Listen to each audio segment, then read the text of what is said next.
Nega Alloh yomonlikni to'xtatmaydi? Bu Alloh yomon degani emasmi? Alloh saqlasin. Albatta yo'q.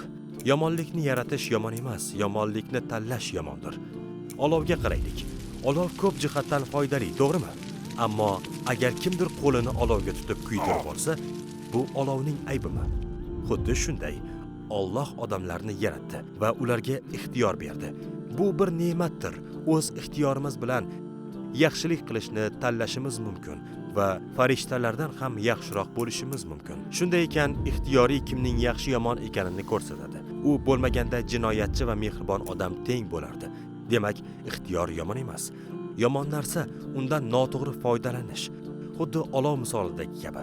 Bundan tashqari, Alloh har bir yomon ishni to'xtatganida hayot haqiqiy sinov bo'lmasdi. Tasavvur qiling, kimnidir xafa qilmoqchisiz va nimadir sizni darhol to'xtatadi. Unda hamma Allohga ishonardi, to'g'rimi?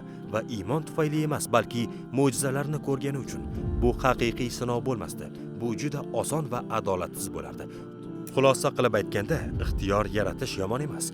Uni yomon ishlatish yomonlikdir. Shuning uchun yomonlik uchun inson javobgardir, Alloh emas. Bu videoni eshitish kerak bo'lgan barcha do'stlaringizga ulashib qo'ying.